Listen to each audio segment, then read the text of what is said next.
안녕하세요. 김지훈 박사의 휴가로 다시 이브닝쇼를 찾은 대도서관입니다. 오늘과 내일 청취자 여러분들을 찾아뵐 텐데요. 잘 부탁드리고요. 보니까 이번 주 휴가 떠난 분들이 많으시더라고요.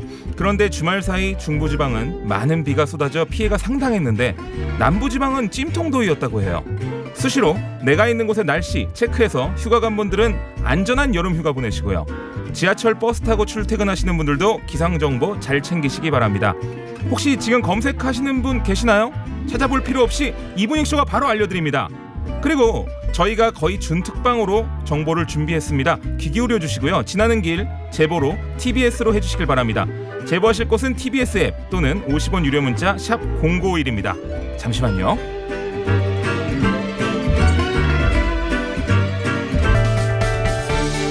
주말 사이 중부지방을 중심으로 일부 지역에 시간당 30에서 70ml가량의 매우 강한 비가 쏟아지면서 인명피해가 속출했습니다.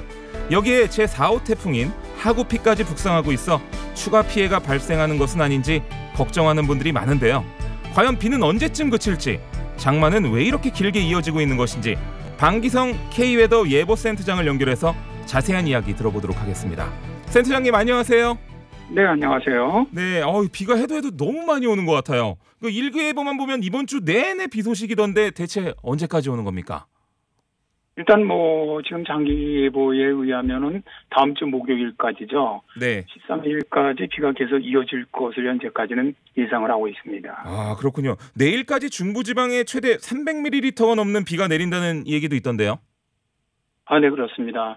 지금 이제 1일서부터 중부지방으로 장마전선이 올라왔죠. 그러면서 지금 매일매일마다 이제 거의 제일 많이 오는 지역은 300ml까지 지금 내리고 있는데, 네. 내일도 역시 마찬가지로 장마전선이 이제 중부지방에 걸리면서 주로 이제 서울, 그다음에 이제 경기, 강원 영서 이쪽 수도권 지역 쪽으로 가장 많이 오는 것이죠. 300mm 이상 오는 지역이 있을 것으로 봅니다. 네, 참고로 시간당 100ml의 비가 내린다면 앞이 전혀 보이지 않는 말 그대로 물폭탄이 나던데요, 그죠? 아, 그렇습니다. 네, 안 보입니다. 엄청나네요. 혹시 그 필리핀의 탁상한 폭포 혹시 가보셨습니까? 아니요, 필리핀을 못 가봤습니다. 탁상한 폭포를 딱 가보시면은 네. 거기는 폭포 안에 한번 맞고 들어갔다 나옵니다. 네. 근데 그 정도라고 생각을 하시네요. 와, 물 그대로 폭포만 맞는다. 네.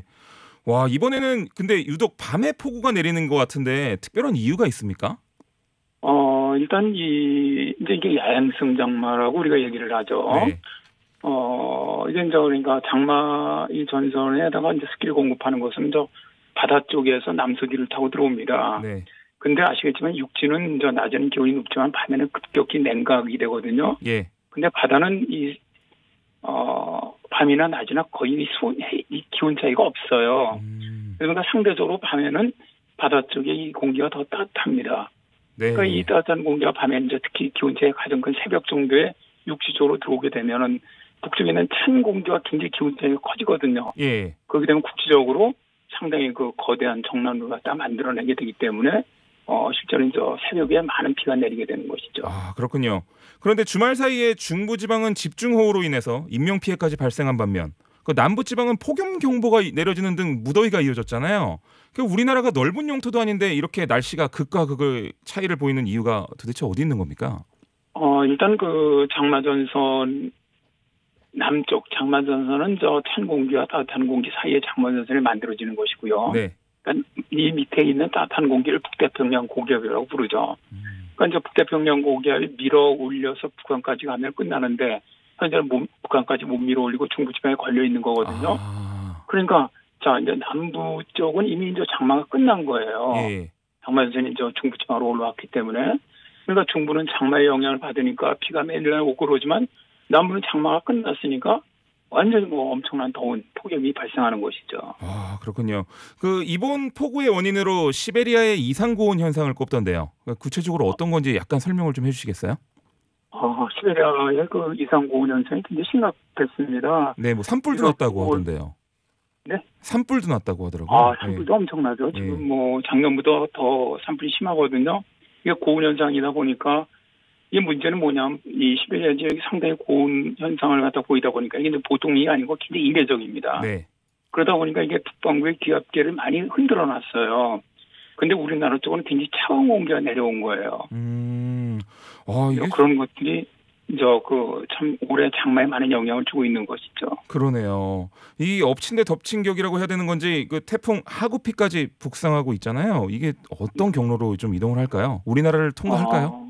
다행히 어제까지만 하더라도 일단 뭐 거의 서해상으로 올라와서 그러니까 중국 해안이죠. 해안 쪽으로 올라와서 네. 항해도 쪽으로 통과해 나가는 걸로 예상을 했는데 오늘은 이제 우리나라로부터 좀 더 멀어졌죠. 서쪽으로. 다행입니다. 그래서 중국 내륙으로 들어가서 내일 저녁에 소멸합니다. 네. 태풍으로서 이제 우리나라는 직접적인 영향은 없고요. 네. 그러나 이제 태풍이 그 열대 해양성에서 끌고 올라온 엄청난 수증기가 있지 않습니까? 예. 이게 이제 내일서부터는 우리나라 장마선 쪽으로 이제 그 수증기가 공급이 되죠. 그러니까 태풍으로서 뭐 바람이라든가 이런 피해는 없겠지만 그 수증기가 우리나라 쪽으로 들어오면서 더 많은 비가 내릴 가능성은 굉장히 높습니다. 영향을 어느 정도 좀 미치는군요. 네네. 장마가 끝나고 나면 찾아올 폭염도 걱정인데요. 이번 장마가 유난히 길게 이어지고 있는데 이게 장마 이후에 날씨에 미칠 영향이 있을까요? 일단 중부지방 같은 경우는 대개 이제 폭염이 발생하는 것이 7월 한 25일부터 8월 15일 사이입니다. 이때 대개 폭염 일수가 발생을 하는데 올해 같은 경우 이제 장마가 중부지방은 7월, 8월 14일 정도에 끝나면 이제 통계적으로 폭염 일수는 별로 안 남거든요. 네. 그러나 일단 하여튼 뭐 장마가 끝나고 북태평양 고기압이 밀고 올라온다면 폭염은 발생은 합니다.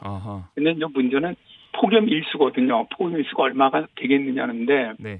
2018년 제일 더웠던 해가 우리나라가 폭염 일수가 35일이었거든요. 예. 근데 이제 작년 같으면 한 13일 정도 됐고요. 짧아졌군요. 예. 네. 근데 이제 제가 보기에는 작년이나 작년보다 약간 좀 적지 않겠느냐. 그러니까 이미 이제 가장 더웠던 시기는 지나고 폭염이 올라오는 거거든요. 예. 그래서 이제 뭐 그렇게 아주 극심한 폭염 같은 건 있지 않을 것으로 그렇게 예상을 합니다. 오늘 말씀 정말 감사드립니다. 지금까지 네. K웨더 방기성 예보센터장과 이야기 나눠봤습니다. 감사합니다. 네, 고맙습니다. 네. 자, 이어서 인터뷰 하나 더 해보겠습니다. 제가 오늘 이분과 인터뷰하게 될 줄은 진짜 몰랐는데요. 오는 29일에 있을 더불어민주당 전당대회에 출마하신 분이죠. 대구의 아들 김부겸 전 의원 만나보겠습니다. 안녕하세요. 네, 안녕하십니까. 김부겸입니다. 네, 의원님 본격적으로 제가 질문 드리기에 앞서서 좀 양해 말씀을 좀 구해야 되는데요. 네. 제가 정치를 좀 잘 모르다 보니까 든든한 지원군 두 분을 모셨어요. 그러니까 중간에 돌발 네. 질문이 좀 있을 수 있는데 괜찮으시겠습니까? 그러나 살살 좀 해주세요. 예.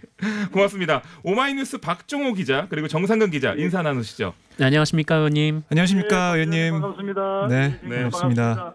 예. 자, 그러면은 본격적으로 인터뷰 시작하겠습니다. 제가 앞서 대구의 아들이라고 했는데요. SNS나 여느 자리에서도 강조를 하시는 걸 제가 자주 봤어요. 강조하시는 이유가 있을 듯한데. 늘 그렇습니다만은 우리들의 정말 꼭 배우고 싶은 선배 네. 노무현 대통령이 그 지역주의 타파를 내걸고 온몸을 던지셨잖아요. 예. 그래서 그분에게 마음으로 진 빚도 있고 제일 처음에는 이제 뭐 닮아가기 따라쟁이였어요, 저도. 네. 근데 자꾸 떨어지고 나니까 좀 오기도 생겨서 이제 김부겸 표 정치 정말 이 대구에서 정말 승부를 본다. 그래서 대구에서 민주당 깃발을 꽂겠다. 그래서 민주당이 전 국민으로부터 사랑받는 수권정당 만들겠다. 네. 그러니 대구라는 최전방에서는 어떤 그런 나는 전사다. 그런 각오로 이해해 주시면 되겠습니다. 아하. 지난 주말엔 부산, 울산, 경남 PK 연설회를 가지셨죠? 네, 그렇습니다. 그 분위기 좀 어땠습니까? 이낙연 의원보다 박수 더 많이 받으셨어요? 뭐 저는 그렇게 느꼈는데 네. 그 유튜브로 지켜보시는 분들은 어떻게 보셨는지 모르겠습니다만은 제가 가지고 있는 논리 앞으로 다가올 그 내년 4월 재보궐선거 대선 경선 관리 또 대선 등등을 생각한다면 대표가 임기 2년을 채우면서 당의 어려운 사정을 관리하는 게 맞는 거 아니냐 라는 제 주장에 많은 분들이 공감을 해 주셨습니다. 네. 보니까 김 전 의원께서는 임기 7개월짜리 당대표는 안 된다. 이 말씀을 좀 강조하시던데 이유가 좀 있을 것 같습니다. 무엇보다도 지금 당이 좋은 그런 상황은 아니잖아요. 네. 그 상황에서 저희들이 이제 여러 가지 귀책 사유가 있는 재보궐선거 사유가 생겼습니다. 내년 4월에 네. 서울시장, 부산시장 전체 유권자만 해도 한 1200만 가까운 엄청난 큰 이른바 정치적인 판이 벌어진 거예요. 네. 그런데 우리 당에서 그런 위기를 누군가는 책임지고 이 돌파를 해야 되고요. 또 국민들한테 당헌이라는 약속을 어길 상황이 된다면 그런 상황에 대해서 설명을 하고 정말 석고대죄하면서 매를 맞을 각오 또 돌팔매를 맞을 각오를 해야 되는데 네. 그러려면 내년 대권을 위해서 내년 3월에 중간에 사퇴를 해야 되는 당대표로서는 바로 그런 악역을 담당을 하면서 우리 후보들을 보호하고 그다음 선거 결과에 대해서 어떻게든 책임을 져야 될 거 아닙니까? 네. 그런 부분에 대해서 부족하지 않느냐 그 말씀을 드리는 거죠. 그렇군요. 그런데 당 대표가 누가 되든 이 부동산 문제에다가 뭐 행정수도 문제에다가 뭐 아주 할 일이 산더미입니다. 그 대표가 되신다면은 어떻게 풀어갈 생각이시세요? 예, 어느 하나 만만한 문제는 없습니다. 예. 부동산 정책은 지금 정부가 내놓고 있는 조세 정책 또 공급 정책 거기에다가 이제 생애 최초로 주택을 마련하거나 이런 분들을 위해서는 과감한 금융 지원 정책 이런 것들이 엮여져야 될 것 같고요. 네. 그러면서도 결국은 정부가 이 주택의 한 20% 가까이를 목표로 삼아서 한 30평대까지 공공임대주택을 대규모로 공급하는 그런 주택 정책의 방향을 가지고 밀어붙여줘야 됩니다. 그 외에는 저는 시장을 확실히 신뢰를 줄 방법이 만만치 않다고 보고요. 그럼에도 불구하고 이 수도권으로 몰려가는 이 현실을 정말 어느 정도 우리가 고비를 넘기려면 결국 국가 균형 발전이라는 철학에 따라서 행정수도 이전이라든가 혹은 각 지역별로 광역 경제권별로 거기서 스스로 살아나갈 수 있는 그런 여러 가지 네. 산업 정책과 지원 또 R&D 이런 부분을 통해서 국토를 균형 발전을 시켜야 합니다. 지금 저희들이 수도권 면적의 12%인데 네. 전체 인구의 50% 경제력의 70%가 집중돼 있거든요. 네네. 이렇게 해서는 진짜 어느 문제도 하나 시원하게 풀기가 어려울 거라고 생각됩니다.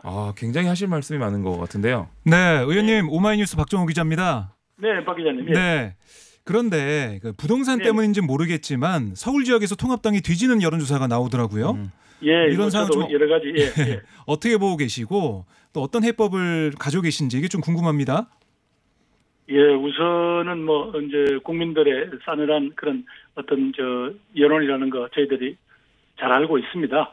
오히려 이제 저희들이 어떻게 하면 그분들이 실질적으로 저희들에게 다시 신뢰나 주목을 할 수 있게 할까가 지금 모든 초점이 돼야 될 것 같고요.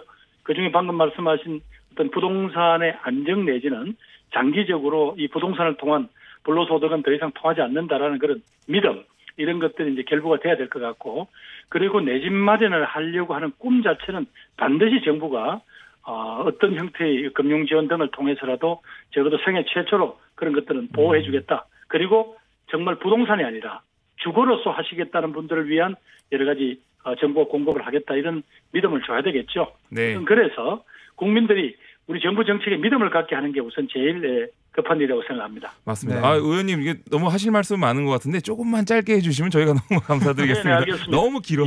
저희가 네. 이제 시간이 아무래도 짧아서요. 네, 의원님 네네. 행정수도 이전 관련해서 경쟁자인 네네. 이낙연 후보는 여야 합의가 안 되면 대선 때 국민투표하자 이런 제안을 했던데 의원님은 이 문제 어떻게 풀 생각이십니까? 저는 개헌을 하자는 쪽, 국민투표 붙이자는 쪽도 있지만 그러면 시간이 너무 많이 걸려요. 그래서 저는 국회에서 국민의 대표기관이니까 네. 여야 합의로 특별법을 하는 게 가장 시간도 줄이고 갈등도 줄이는 방법이라고 생각합니다. 네, 의원님 저는 정상근 기자라고 합니다. 네, 정 기자님. 네, 이 특별법 말씀을 하셨는데 이 특별법을 하려면 아무래도 미래통합당의 협조가 좀 필요한 상황인데요. 지금 미래통합당이 좀 거세게 이 부동산 정책 추진에 반발을 하고 있잖아요. 그래서 네. 어떻게 좀 풀어가야 될까요? 물론 원내 대표단께서 그런 여러 가지 또 서로 대화를 하실 거라고 믿습니다만은 적어도 또 행정수도 이전만 보면요. 지금 미래통합당 내에도 의견이 다른 의원들이 많이 계셔요. 근데 이분들이 지금 말씀을 못 꺼내는 그런 상황인가 봐요. 초반에는 여러저런 환영 목소리가 나왔잖아요. 근데 언제까지나 국민의 실생활에 관여되는 부분까지 이렇게 정쟁의 대상으로 삼는 것은 미래통합당 지도부로서도 부담이 클 거다. 저는 그렇게 생각합니다. 네. 그런데 이게 행정수도 이전이라는 게 세종으로 모든 걸 옮겨가자는 건 아닌 거죠? 그러면은 이제 세종도 서울처럼 똑같이 비대해지는 거 아닌가 싶어서요. 그렇게 뭐 이렇게 생각을 하세요. 그동안 서울이 누렸던 압도적인 그런 어떤 지위라든가 여러 가지 이제 특권 같은 거 이런 것들 나눈다고 생각하시면 될 것 같아요. 그래서 어느 부서가 먼저 가느니 또 무슨 대통령께서도 가느니 사법부가 가느니 하는 문제는 아직까지 조금 논외로 하고요. 적어도 행정 수도라는 것들이라는 개념을 통해서 서울은 서울대로 경쟁력을 이미 갖는 도시가 되었으니까 이 문제에 대해서는 우리가 합의를 하는 것 그게 무엇보다도 선결 과제라고 생각합니다. 네, 뭐 이제 만약에 대표가 되시면 그 야당과의 협치도 중요할 텐데요. 지금 보면 네. 야당에서는 민주당이 독재하고 있다, 뭐 이런 비판을 하면서 강하게 반발하고 있습니다. 대표가 되시면 야당과 어떻게 대화하실 예정이신지요?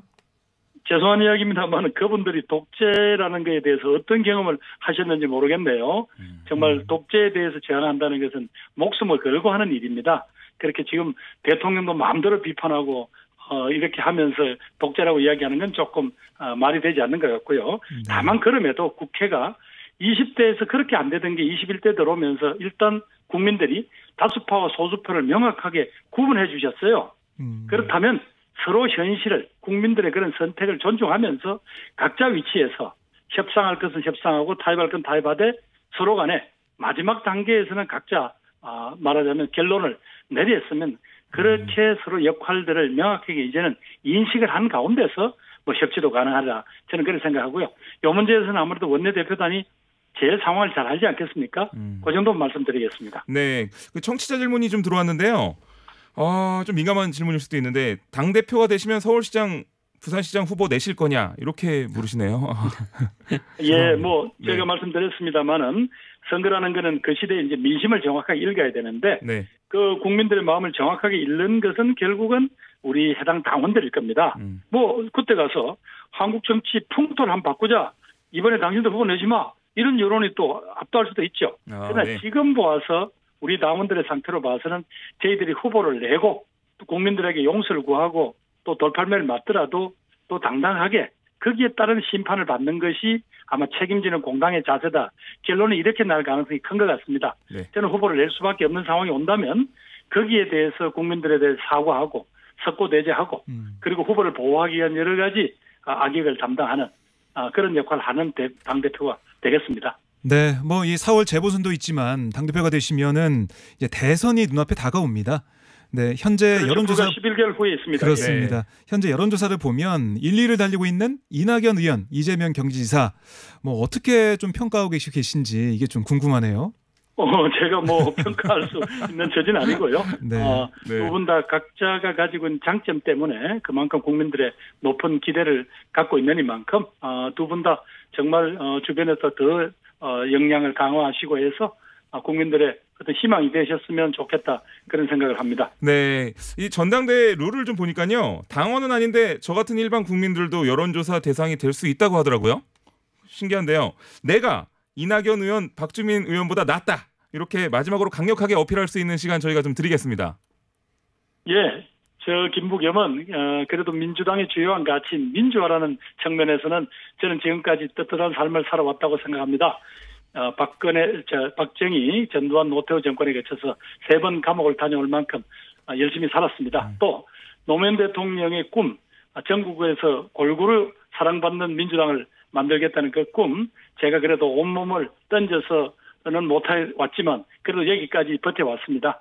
그런 김부겸의 그런 진정성 한번 믿어주시고 적어도 앞으로 민주당은 약자가 우선되고 노동을 존중하는 그런 정치 한번 만들어 보십시다. 네. 김부겸은 그동안 강자 앞에서 비굴하지 않고 약자 앞에서 교만하지 않는 그런 정치를 해보기 위해서 지금까지 최선을 다해왔습니다. 네. 존경하는 국민 여러분, 김부겸 한번 선택해 주시면 어떻겠습니까? 함께 해주셨으면 고맙겠습니다. 네, 비장하시네요. 네. 자, 지금까지 더불어민주당 당대표 선거에 출마하신 김부겸 전 의원과 말씀 나눴습니다. 감사합니다. 예, 고맙습니다. 네. 네, 이제 이브닝 쇼의 대표 코너 서울타임즈 시작해보죠. 오마이뉴스 박정호 기자, 정상근 기자. 이번에 제대로 한번 인사하시죠. 네, 안녕하십니까. 네, 반갑습니다. 네, 아까 전에 잠깐 인사 나눴지만 작년 11월에 만났더라고요. 맞아요. 그러니까. 제가 작년에 이제 김지훈 박사님 휴가 가셨을 때 잠깐 대체 MC 하고 오늘도 또 휴가 가신 김에 반갑습니다. 오늘도 하이텐션 불러주셨습니다. 네. 너무 좋네요. 네. 자, 유튜브 TBS FM으로 들어오시면 보이는 라디오로도 함께 하실 수 있습니다. 자, 문재인 대통령이 여름 휴가를 취소했다고요? 네. 네, 뭐 지금 이번 폭우 때문에 지금 사흘새 10여 명이 사망을 하고 또 10여 명이 또 실종이 되는 지금 참사가 좀 이어지고 있는데 중앙안전대책본부가 이제 비상 3단계를 발령해 놓은 상태거든요. 그래서 전국에 이 공무원들도 비상 대기를 하고 있기 때문에 지금 이런 상황에서 대통령이 또 여름 휴가를 갈 수가 또 없는 상황이긴 하죠. 그래서 이 문재인 대통령이 이 주말에 지금 경남 양산 사저로 내려가고 그다음에 이제 이번 주에 이제 휴가를 쓸 예정이었는데 이번에 지금 이제 올라와서 청와대로 바로 온 것으로 전해지고 있습니다. 그러네요. 저 대통령이 휴가까지 취소했는데 뭐 정치권에서 어떤 얘기가 없나요? 그러니까 민주당 얘기를 들어보면 오늘 김태년 원내대표가 당 최고위원 회의에서 최근 기후변화 영향으로 자연재해 양상이 달라지고 있다라고 지적을 했고요. 특단의 대책을 만들어야 된다. 그러지 않으면 도시홍수는 언제 어디서든 발생할 수 있다라고 얘기를 했습니다. 그러니까 이게 그동안 우리가 봐왔던 장마나 이런 폭우가 아니기 때문에 국지성 폭우 뭐 되게 세부적으로 나눠져서 폭우가 왔다 안 왔다 하기 때문에요. 여기에 대한 대처 좀 뭔가 업그레이드 해야 된다 이런 얘기를 했고요. 통합당도 최고위원회의에서 이종배 정책위 의장이 정부에서 특별재난지역 조기 지정 같은 각종 행정, 재정적 지원을 통해서 조기 복구에 노력해 주길 촉구한다라고 얘기했고 또 눈에 띄는 게 뭐냐면 배준영 대변인이 논평에서 통합당도 오늘부터 시도당을 통해 각 시도별 피해 사항을 챙기고 폭우 대비에 만전을 기하겠다. 그리고 피해 복구 활동에도 초당적으로 협력하겠다. 초당적으로. 그러니까 여야가 저희가 공방 벌인 모습을 봤는데 정말 이 피해 복구 또 인명 피해나 재산 피해 관련된 여러 가지 시스템을 정비하는 데 있어서는 한 목소리를 냈으면 좋겠습니다. 그죠. 할 건 해야죠. 자, 주말 내내 통합당 윤희숙 의원이 정치권 뉴스의 중심에 있었잖아요. 저도 보긴 했는데 어떤 연설을 했는지 우리 청취자 여러분들한테 말씀해 주시겠어요? 네, 뭐 이 연설은 뭐 저는 임차인입니다라고 시작을 하는데 그 임차인으로서 이번 부동산 대책, 그 정부 여당이 통과시킨 부동산 대책이 뭐 기쁘지 않다. 이 4년 있다가 이 전세가 없어지고 월세로 돌아가게 되는구나. 더 이상의 전세는 없겠구나 이런 생각이 들었다라고 얘기를 했습니다. 그러면서 이 많은 사람들이 전세를 선호하는데 이 법, 그러니까 뭐 2년 있다가 2년 더 갱신을 하고 또 전세값을 5% 이하로 올리는 법안과 관련해서 이 너무나 빠르게 전세가 소멸되는 길로 들어설 수밖에 없다라고 주장을 했는데 그러면서 본인이라면 그 임대인에게 그 어떤 인센티브를 줘서 그 임대인들이 이제 그 임대를 주는데 좀 두려워하지 않게 하도록 뭐 그런 정책을 펼 것이다. 뭐 그런 정책을 고민했을 것이다라고 얘기를 하기도 했습니다. 네, 그 윤 의원이 지난주 본회의를 통과한 임대차법에 대해서 비판을 어쨌든 한 거잖아요. 그렇죠. 네, 그 민주당 의원들도 가만히 있지는 않았을 것 같은데. 그러니까 윤 의원이 그 아까 정상근 기자가 얘기했듯이 임차인입니다라는 얘기로 말을 이어갔잖아요. 근데 알고 봤더니 서울 서초갑에 전세를 살면서 성북구에 아파트를 가지고 있다. 뭐 이걸 지적을 하고 있어요. 언론 보도가 나왔고 거기에 대한 민주당 의원들의 지적이 있었는데 민주당 박범계 의원이 윤 의원이 현재 주택을 소유하면서 전세살이를 하고 있어서 오리지널 임차인이 아니다. 라면서 자격 논란을 좀 일으켰고요. 보통 그렇게 살지 않나요? 근데 오리지널 임차인이라는 말이 있나요? 그러니까 임차인이란 얘기만 해서 그걸 좀 지적한 걸로 보이고 나중에 윤 의원이 페이스북에 올린 걸 제가 보니까 그러니까 임대인이면서 임차인입니다. 이렇게 바꿨더라고요. 그 내용을. 그러니까 이런 지적을 반영한 걸로 좀 보이는데 어쨌든 이런 얘기를 했고요. 그러니까 이러자 장지현 통합당 의원이 아니 이게 이렇게 하면 안 된다. 메시지를 어떻게 못하니까 메신저를 공격하고 있다. 뭐 이런 비판을 하기도 했습니다. 그리고 민주당의 김남국 의원도 임차인 걱정하는 척하면서 임대인 챙기자는 주장이다. 이러면서 윤 의원을 비판했는데요. 그 발언 내용을 보면 그 임차인을 보호하기 위해서 국가가 여러 가지 부담을 해야 된다. 이런 얘기가 있는데 그게 임대인을 국가의 재정이나 이런 걸로 도와주자는 얘기냐 이런 지적을 한 것 같아요. 아무래도 전세가 편하긴 한데 이게 물론 전 세계적으로 없어지는 추세긴 한데 좀 빨리 없어지는 거 아닌가 저도 살짝 걱정은 들었거든요. 이게 사실 전세가 없어지는 추세가 된 게 이 금리가 좀 낮아지면서부터 없어지기 시작했거든요. 그러니까 예전에는 금리가 한 10% 20% 되면은 이 전세돈을 은행에 넣고 이게 이자를 이제 좀 부풀리는 그런 방식이었는데 이게 좀 그게 떨어지면서 이게 사실 2014년인가 5년부터도 이게 전세 월세 논란이 좀 있었어요. 근데 그때 이제 최경환 당시 경제부총리가 전세는 이제 세계적으로 없어지는 추세고 우리나라도 월세로 전환될 것이다 이런 얘기를 하기도 했었거든요. 근데 이 얘기가 지금 바꿔서 지금 서로 나오고 있는 그런 상황이긴 하죠. 이게 월세가 되면 진짜 돈 모으기 힘들긴 하거든요. 저도 옛날에 한참 월세 생활 많이 했는데 이게 해외에서 월세가 많은데 이 해외는 그래도 많은 사람들이 받아들이는 이유는 이 월세를 제외하고 다른 데에 나가는 돈이 그렇게 크지 않기 때문이에요. 그러니까 교육비라든지 의료비가 그렇게 크지 않기 때문인데 우리나라는 뭐 이런저런 부담도 하고 또 월세 네. 가격도 높아버리면은 사실 서민들 입장에서는 좀 부담스럽긴 하죠. 저희 옛날에 월급 거의 반을 월세 내고 나머지 네. 반으로 생활하고 이러니까 뭘 모을 수가 없더라고요. 힘들죠. 네. 그래서 그 전세 월세 논란이 계속 될 걸로 보이고요. 뭐 윤준병 민주당 의원이 이 월세를 좀 그 옹호하고 아까 정상훈 기자가 얘기했듯이 네. 이게 대세다 이런 식으로 얘기했다가 뭐 비판을 받는 그런 일도 있었습니다. 그렇군요. 민주당 이해찬 대표가 임대차법 관련한 오해에 신속하게 대응하라. 뭐 이런 주문도 했다죠. 네. 뭐 지금 이제 임대인하고 임차인 간에 좀 이 제도에 대한 오해로 좀 갈등이 있을 것으로 예상이 된다. 이렇게 이해찬 대표가 진단을 했고요. 뭐 그러니까 지금 당이나 이제 뭐 여당에서 이에 대해서 좀 신속히 대응해 달라라고 주문을 하고 이게 좀 어떤 법안 내용인지 좀 차근차근 설명하는 게 필요하다. 워낙 네. 법안 처리 속도가 빨랐으니까요. 네. 뭐 그런 얘기가 있었습니다. 그리고 뭐 사실 이게 20대 국회에서 통과돼야 할 법인데 21대 국회로 넘어왔다라면서 좀 이 내용과 좀 취지에 대해서 설명해 달라 이렇게 당부를 하게 됐습니다. 네, 부동산 후속 법안 처리는 어떻게 됐나요? 지금 진행 중입니다. 네. 원래 벌써 처리될 걸로 예상을 했었는데요. 아직 진행 중이고요. 그러니까 국회 법사위 여야 의원들이 회의 시작부터 고성을 주고받으면서 설전을 벌이고 네. 또 통합당 의원들이 중간에 퇴장하고 이런 일이 있어서 아. 아직 진행 중이고 공수처법 관련의 후속 법안 3법은 통과가 돼 있는 상황이고요. 고 최숙현 선수 관련된 법안도 통과가 네. 됐습니다. 그렇군요. 준택 공급 대책이 내일 나올 것 같다는데. 네, 원래 저번 주에 발표될 것으로 예상됐는데 네. 이제 국회에서 관련 법을 통과한 뒤에 좀 내놓겠다라는 게 이 정부 여당의 입장인 것 같고요. 그래서 아마 내일 관련 법안들이 모두 통과될 것으로 보이기 때문에 내일 발표를 할 것으로 보이고 공급 규모는 이 수도권의 10만 원 플러스 알파 정도 수준이 될 것으로 보입니다. 그래서 특히 이제 재건축 단지, 그러니까 재건축을 할 때 좀 더 높게 짓게 하되 그 높게 짓는 부분의 일부를 이제 공공 분양, 공공 임대로 네. 하겠다라는 좀 그런 구상도 가지고 있는 것으로 좀 전해지고 있습니다. 그런 게 좀 다른 문제도 생기진 않나요? 왜냐면은 제가 알기로는 약간 그렇게 됐었을 때 네. 뭐 예를 들어서 학교에서 인프라 문제. 그런 아이들이 만났을 때 서로 약간 너희 집은 잘 살고 우리 집은 못 살고 막 이런 식으로 부딪히기도 해서 아예 갈라달라 뭐 이런 얘기도 들었던 것 같거든요. 실제로 그런 경우들이 있죠. 그러니까 예. 어떤 아파트 단지를 딱 구성을 할 때 그 임대 아파트 단지를 다른 아파트 동보다 좀 낮게 네. 그리고 모양도 다르게 짓는 거예요. 그러니까 출입구도 좀 다른 식으로 놓고 네. 그래가지고 뭐 그런 일이 있는데 그런데 이렇게 뭐 그 소득별로 따로따로 아이들을 학교를 다니게 할 수는 없는 맞아요. 노릇이고 네. 네, 그 안에서 이제 뭐 정부라든지 아니면 뭐 여러 교육 당국들이 좀 어우러져서 이렇게 함께 살아갈 수 있는 좀 그런 교육 방침을 세워야겠죠. 그러네요. 자, 국회 여성가족위원회 전체회의에서 여야가 곧 박원순 전 서울시장 사건을 둘러싸고 시작부터 기싸움이 굉장히 심했다고요. 네, 그 통합당 간사인 김정재 의원이 의사진행 발언을 통해서 뭐라고 했냐면 네. 그나마 정부 여당은 형식적으로라도 사과했지만 문재인 대통령은 묵묵부답 아무런 입장을 내지 않는다라고 비판을 했어요. 그랬더니 민주당 의원들이 의사진행 발언으로 질의하면 어떡하냐라고 항의를 했고요. 뭐 그러자 이 김정재 의원이 말하는 중에 끼어들지 말라라며 청와대와 경찰 중 피의 사실 유출 진원지가 어딘지도 밝혀야 한다라고 발언 이어가면서 고성에 오가는 상황이 있었습니다. 네. 네.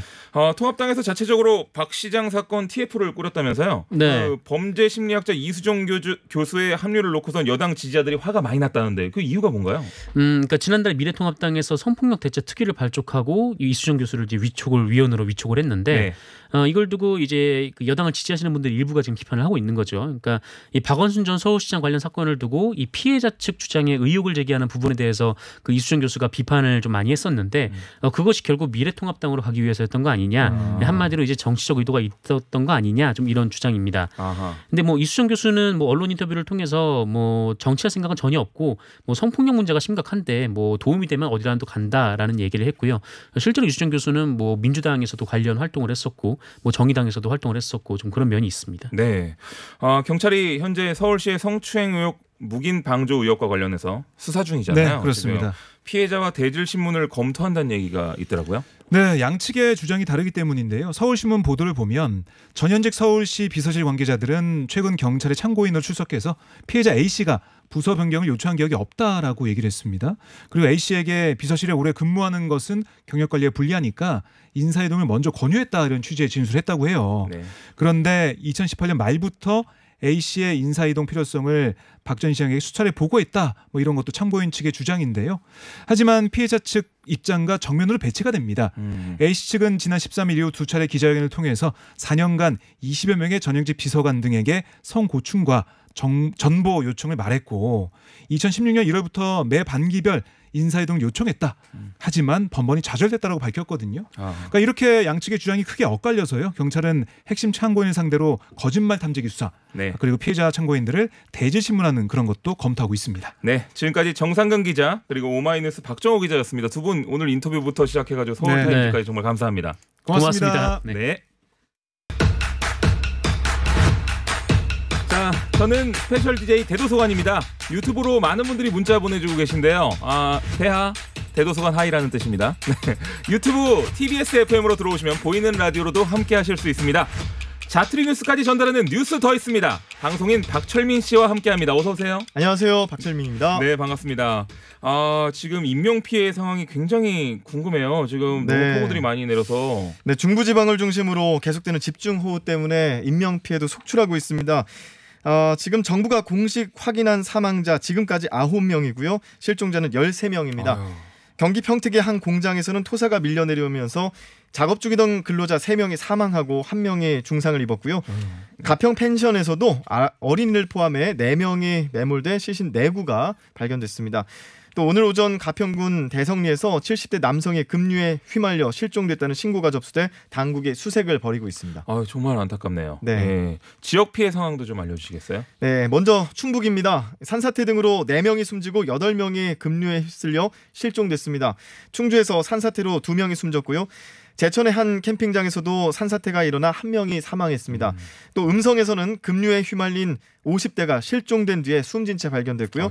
어제 단양군에서는 일가족 3명이 급류에 휩쓸렸는데 사연이 안타깝습니다. 이 밭에 배수를 내던 70대 여성이 급류에 휩쓸리자 이를 본 딸과 사위가 어머님을 구하려다가 함께 실종된 것으로 파악되고 있습니다. 이 밖에도 3명이 불안한 물에 떠내려가 실종됐고 괴산군에서 카누를 타던 1명도 실종됐습니다. 그리고 주택 매몰 현장에 출동하던 충주 소방서 송모대원 급류에 휩쓸려 실종됐습니다. 소방당국은 실종자 수색을 계속해서 진행하고 있습니다. 큰일이네요, 정말. 두 번째 소식도 좀 전해주시겠어요? 네. 외국인 1명이 집을 42채나입니다. 42채나요? 네, 집을 가지고 있다라는 뜻인데요. 그렇게 부자예요? 그 사연을 한번 지켜볼까요? 네네. 국세청은 탈루 혐의를 받고 있는 외국인 다주택 보유자 42명에 대해서 세무조사를 착수했는데요. 그중에 40대 미국인 A씨 2018년부터 수도권과 충청권 소형 아파트 42채를 갭 투자 방식으로 사들였습니다. 매입한 부동산 가격만 총 67억 원. 이게 하나를 사고선 그거를 담보로 또 대출을 받아서 다른 걸 사고 계속 이런 식으로 투자한다는 거죠? 네, 그렇습니다. 그런데 A씨의 아파트 수십 채 사들일 만큼의 한국 내 소득이 많지 않았습니다. 그랬어요? 보유한 재산도 그에 미치지 못했고요. 그게 어떻게 되지 근데? 그리고 또 외국에서 돈을 많이 가져왔느냐? 그것도 아닙니다. 외환 국제 송금으로 수령한 금액도 없어서 갭 투자를 한다고 해도 상당한 자금의 출처가 불분명한 상황이었습니다. 또 보유한 아파트를 임대해 수입을 올렸는데 일부는 주택 임대업 등록을 하지 않아서 임대 소득도 축소 신고한 것으로 드러났습니다. 네, 이게 2채 이상 아파트를 취득한 외국인 수가 상당수라고 하던데 이 비슷한 사례가 또 있을까요? 지금 비슷한 사례가 꽤 나와서 국세청이 조사하고 있습니다. 2017년부터 올해 5월까지 2채 이상 아파트를 취득한 외국인 1,036명입니다. 외국인은 내국인과 동일하게 납세 의무를 이행해야 하는데요. 임대소득을 숨기거나 증여세를 내지 않은 여러 정황이 포착됐습니다. 중국인 B씨는요. 수도권에 거주하면서 전국적으로 아파트 8채를 취득했는데 그 가운데 7채를 전월세로 신고하지 않고 임대하고도 임대소득을 신고하지 않아서 소득세를 탈루했습니다.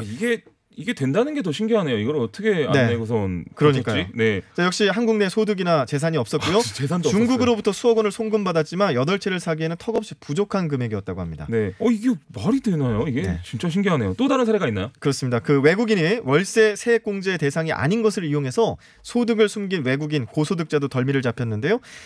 외국 기업의 임원으로 근무하는 50대 외국인 C씨는 시가 총 120억 원의 아파트 4채를 사들였고요. 본인이 거주하는 집을 제외한 나머지 3채를 외국인에게 월세 1,000만 원이 넘는 고액 임대로 주고 임대소득 신고를 누락했습니다. 국세청은 이들의 임대소득 누락 혐의와 취득자금 출처를 정밀 검증해 탈루 세액을 추징하고 출신국 과세 당국에 자료를 통보할 예정입니다. 왜 이런지 봤더니요.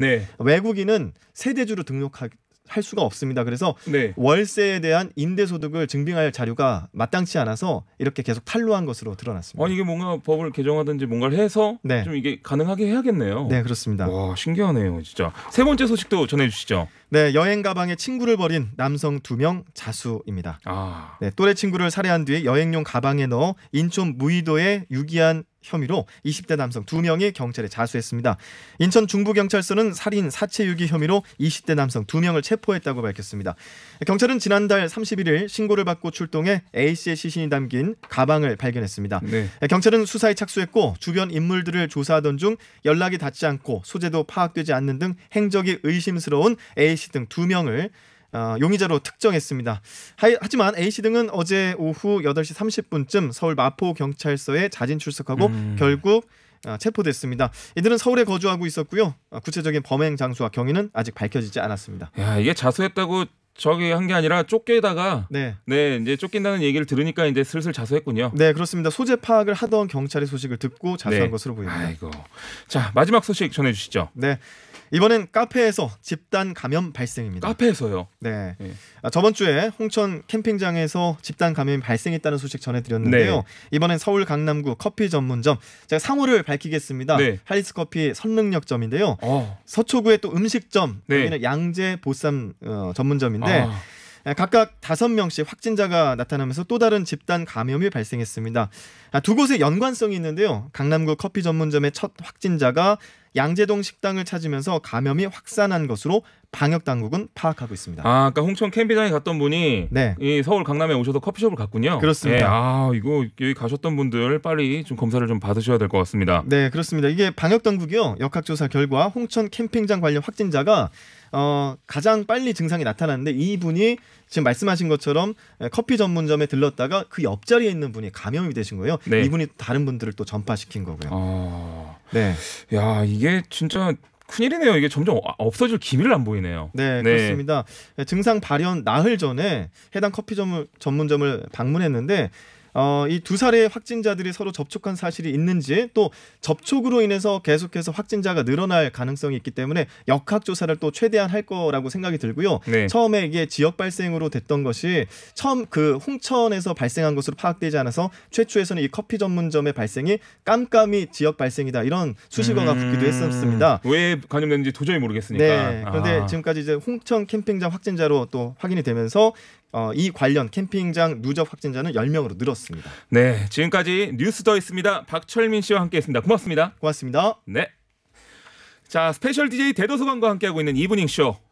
잠시 후 3부 여론조사들에서는요. 최근 정치권의 주요 현안과 더불어 대도서관을 위한 맞춤형 이슈까지 준비했으니까 많은 청취 부탁드리겠습니다. 저는 잠시만 숨 좀 고르고 7시에 다시 돌아오겠습니다.